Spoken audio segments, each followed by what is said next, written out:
Hello दोस्तों, आज मैं आपको साबित हवेली के रहस्य के बारे में बताने जा रही हूँ। ये बात मेरे गांव की है। जब मैं छुट्टियों में गांव घूमने गई थी, मेरे गांव में एक पुरानी खंडर हवेली है जिसमें करीब 65 सालों से वहाँ कोई नहीं रहता।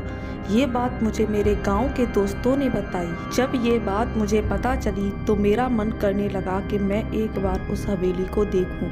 मुझे ऐसी जगहों पर जाना, उनके बारे में जानने में बहुत दिलचस्पी होती थी। फिर एक दिन मैं अपने दोस्तों के साथ वहां जाने का प्लान बनाती हूँ और उस खंडर हवेली के सामने पहुंच जाती हूँ। वहां दूर दूर तक कोई आता जाता नहीं था। जब मैंने ये बात अपने दोस्तों से पूछी कि यहाँ अगल बगल कोई नहीं रहता, बल्कि लोग इस रास्ते पर आ जा भी नहीं रहे हैं, ऐसा क्यों? तो मेरे दोस्तों ने बताया, ये हवेली सिर्फ पुरानी और खंडर नहीं, बल्कि ये हवेली एक भूतिया साबित हवेली है। मैं बोली, ऐसा तुम इतने यकीन से कैसे कह सकते हो?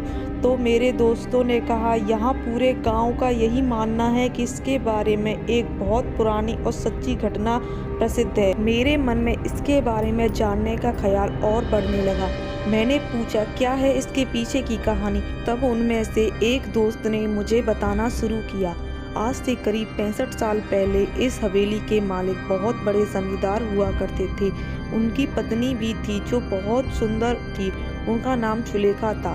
उस समय ही डाकुओं के भी खौफ से लोग डरते थे। डाकुओं की टुकड़ी जिस गांव में भी घुसती थी, उस गांव को पूरी तरह बर्बाद कर देती थी। एक बार डाकुओं के सरदार को जमींदार की धन संपत्ति पर नजर पड़ी, जिसके बाद उसने जमींदार के घर पर डकैती डालने का सोचा।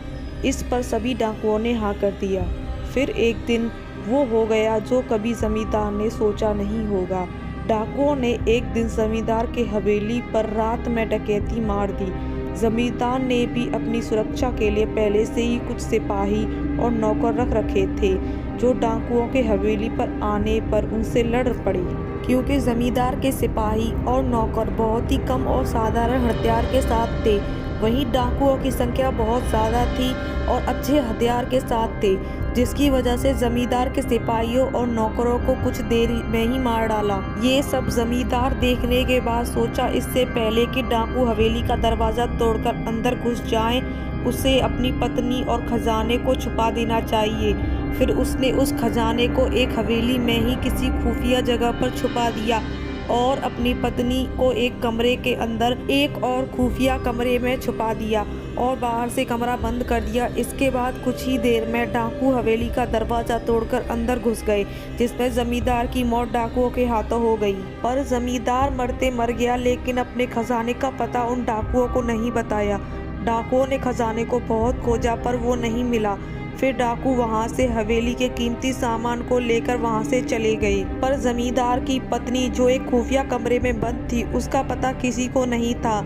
उसकी पत्नी बहुत चिल्लाई, लोगों को बुलाने की कोशिश की, कमरे के दरवाजे को तोड़ने की कोशिश की, पर वो अंत तक कुछ नहीं कर सकी और भूख और प्यास से वो तड़प तड़प कर मर गई। उसके मरने के बाद उसकी लाश की बदबू से लोग हवेली में गए और उस कमरे को तोड़कर उसकी लाश को वहां से निकालकर उसका अंतिम संस्कार कर दिया। कहा जाता है कि आज भी वो अपने पति का इंतजार उस कमरे में करती है।